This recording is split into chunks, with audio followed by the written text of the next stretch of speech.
Saturday's 48 Hours Mystery told the story of their year-long search for their friend Lisa Stone, using social media to help them find clues. Lisa Lynn Stone had experienced her fair share of hardships. But by 2010, at 51 years old, she was doing her best to embrace life. Her friends described her as funny, outgoing, and full of life. She loved making people laugh and enjoyed her time reconnecting with old high school friends, often chatting on social media and sharing photos. Lisa lived with her partner of 15 years, Sherry Henry, in Dallas, Texas. While Lisa's friends saw her as bubbly and vibrant, Sherry painted a different picture. She spoke of Lisa struggling with depression and some drug use, but insisted they loved each other deeply. The fact is, no one has seen this woman alive since the weekend of June 5th, 2010. No one other than you. The last confirmed sighting of Lisa was on June 4th, 2010 by a neighbor. After that, she seemingly vanished. Her friends, who were used to her regular social media activity, noticed that her posts abruptly stopped the same day. Days turned into weeks, and concern grew. On June 20th, her friends officially reported her missing. Sherry claimed Lisa had simply taken off and wasn't in any danger. But no one else believed that. Lisa hasn't been seen or heard from since. Friends of Lisa Stone, who's been missing now for over 3 months. Who was Lisa Lynn Stone? Born on September 3rd, 1958 in Dallas, Texas, Lisa grew up in a close-knit family with 2 brothers and a sister. In high school, she was known for her beauty and outgoing personality, excelling as a member of the drill team, something that was a big deal in Texas during that time. She had many friends and enjoyed an active social life. Lisa graduated from Mesquite High School, located in a Dallas suburb. Despite her upbeat demeanor, tragedy struck her life early on. She lost her sister in a car accident and later her brother to AIDS. In the 1990s, Lisa, like her brother, came out as gay. One night at a club, she met Sherry Henry. Their connection was immediate, and they quickly began a relationship. Not long after, they moved in together. Over the years, Lisa faced more heartbreak. Her mother died from cancer, and she remained close to her father, a retired police officer, until his death in 2005. Around the same time, Lisa lost her job in newspaper ad sales, a blow that Sherry claimed marked a turning point in Lisa's life. Lisa had inherited nearly $300,000 from her family. By 2010, most of that money was gone. There are conflicting accounts of how it was spent. Some say Sherry used it, while Sherry claimed Lisa did. A life of struggles. Despite her difficulties, Lisa maintained close ties with her high school friends. They often used Facebook to stay connected, and her friends knew about her struggles. Lisa had endured the loss of several family members, financial hardship, and the strain of her relationship with Sherry. By early 2010, Lisa confided in a friend during lunch that things with Sherry weren't going well. Her friend urged her to leave, but Lisa chose to stay. At the time, Lisa and Sherry were living in a home Lisa had inherited from her family in Dallas. What went on behind closed doors in that home remains a mystery. 2 very different accounts of Lisa's life have emerged. One from her friends, who saw her as strong despite her hardships, and one from Sherry, who highlighted her struggles. To this day, Lisa's disappearance remains unsolved. What really happened to Lisa Lynn Stone? The disappearance of Lisa. On June 4th, 2010, Lisa had a friendly chat with her neighbor, as she often did. Lisa mentioned she'd help take out the neighbor's trash the next day before they said their goodbyes. The 2 spoke regularly, and Lisa often lent a hand when needed. The next day, June 5th, the neighbor received an unexpected call from Sherry, Lisa's friend. This was unusual since Sherry had never contacted her before. Sherry sounded concerned and explained that Lisa had to undergo emergency gallbladder surgery and wouldn't be able to help with the trash as planned. Instead, Sherry offered to come over and assist.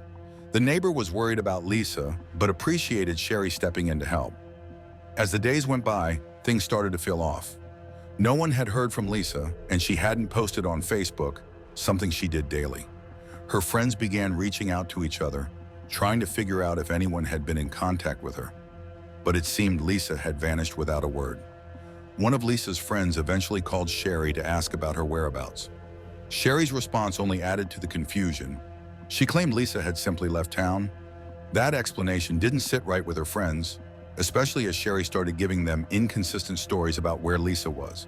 While Sherry insisted Lisa wasn't missing and there was no reason to worry, her friends couldn't shake the feeling that something was wrong.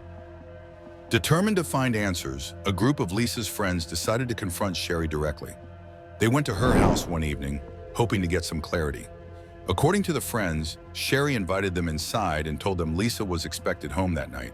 She even offered to order pizza while they waited.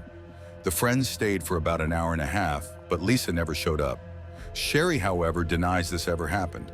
She claims no one came to her house that night, and she never made any promises about Lisa's return or invited anyone inside. As conflicting accounts and unanswered questions piled up, Lisa's friends grew increasingly worried. What started as a casual chat about taking out the trash had spiraled into a mystery that would leave everyone desperate for answers. On June 20th, a concerned neighbor finally reported Lisa Stone missing. Law enforcement responded, took the report, and even spoke with Sherry. However, within just 5 days, the case was closed. Authorities concluded that Lisa likely left voluntarily, as there was no evidence of foul play or a crime. But the situation didn't sit right with Lisa's friends or neighbors. On June 29th, another neighbor called the police to request a welfare check at Lisa's house. When officers arrived, Sherry claimed Lisa was out of town attending a funeral.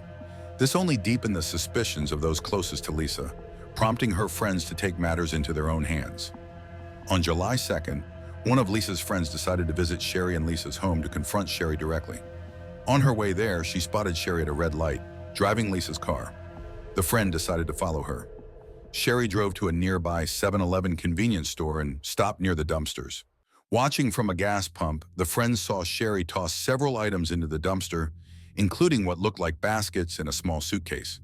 Once Sherry left, the friend went to the dumpster and retrieved the suitcase. What she found inside was chilling. The suitcase contained Lisa's birth certificate, personal documents, photographs, and even her brother's death certificate. These deeply personal items being discarded in the trash raised serious alarms. The group of friends immediately brought this discovery to law enforcement, demanding a deeper investigation. Meanwhile, a neighbor named Susan, who lived near Lisa and Sherry, started recalling strange details from around the time Lisa disappeared. First, there was the odd story Sherry had told about Lisa needing emergency gallbladder surgery. Then, Susan noticed something unusual inside their home. While the house itself appeared messy, the bathroom was spotless, scrubbed so thoroughly it stood out. She also noticed that Sherry's hands were red and raw, as if they'd been exposed to harsh cleaning chemicals like bleach. As Lisa's friends and neighbors grew more vocal about their concerns, Sherry became increasingly defensive. She claimed she was the target of a baseless witch hunt and insisted the accusations were entirely fabricated. But the persistence of Lisa's friends paid off. After they presented their findings to Dallas law enforcement, authorities agreed the situation was suspicious and finally reopened the case. This marked a turning point in the search for answers, as Lisa's disappearance began to look less like a case of someone walking away and more like something much darker. The search for Lisa Stone's whereabouts took some unusual turns, much like the process of reporting her missing. Authorities began by questioning Sherry at the home she shared with Lisa. They asked why she hadn't reported Lisa missing herself. Sherry claimed she didn't believe Lisa was missing, saying she thought Lisa had left of her own free will. The investigators pointed out some glaring inconsistencies. Lisa had left behind her car, her purse, and other personal belongings.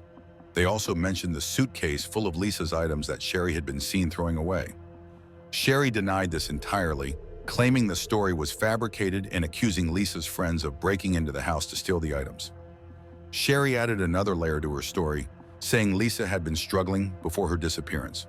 She said Lisa was out of money, deeply depressed, and had even started using cocaine. While Lisa's friends could believe the financial troubles and depression, as Lisa had confided in them about those issues, the claim about cocaine didn't add up. It didn't match the Lisa they knew. When investigators searched the home, they found no concrete evidence to indicate where Lisa might have gone. However, something shocking did come to light. Animal control was called to the house shortly after the search.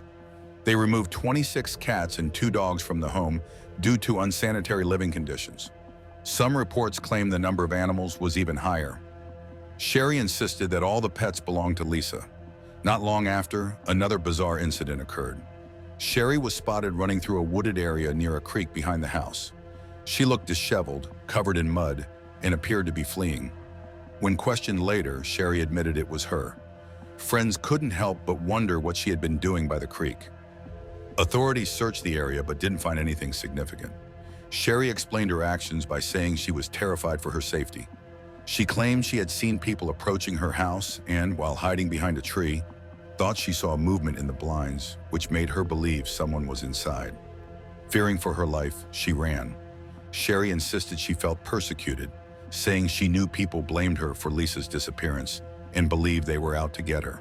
But with each passing day, her behavior raised more questions than answers. In July, police received a tip that led them to Hunt County, Texas, where they searched a grassy area in the town of Greenville, about 45 miles from Lisa's home. Despite their efforts, the search didn't uncover any clues or leads, and authorities did not explain what had drawn them to that specific location. To better understand the situation, let's look at where all of this unfolded. Lisa lived at 3323 Truxillo Drive in Dallas, a residential neighborhood. Her home stood out because it was surrounded by an unusually tall privacy fence that kept everything in the yard completely hidden from view. The area around Truxillo Drive is notable for its proximity to two lakes: White Rock Lake, about 4 miles to the west, and Lake Ray Hubbard, a larger lake 8 miles to the east. The surrounding region also includes plenty of parkland and wooded areas, adding to the intrigue of where Lisa might have gone. While searches in Hunt County came up empty, Sherry continued to insist on her innocence. She claimed Lisa had been struggling more than anyone realized, both mentally and with drug use. Sherry maintained that she was the target of an unfair witch hunt and that she had nothing to do with Lisa's disappearance. Law enforcement has named Sherry as a person of interest in the case, even labeling her their primary focus. However, despite suspicions, no direct evidence has been found to connect her to Lisa's disappearance. Friends and others close to the case have voiced frustration, feeling that the authorities haven't taken the investigation seriously enough. They've even said they've done more digging on their own than the police have. This tension led to more drama when Sherry filed complaints against Lisa's friends, accusing them of stalking and harassment. Law enforcement had to step in and warn the friends to back off, further complicating the case. Adding to the suspicion around Sherry is her criminal past. In 1995, she was convicted of fraud and forgery for forging a check from Lisa's father's account for $8,000. Sherry admitted to the crime, but claimed she had turned her life around and taken responsibility for her actions. Despite Sherry's claims, Lisa's friends remained steadfast in their belief that Lisa wouldn't have simply walked away. To them, their vibrant, full-of-life friend couldn't have vanished without a trace of her own accord. The search for answers continues, with more questions than resolutions.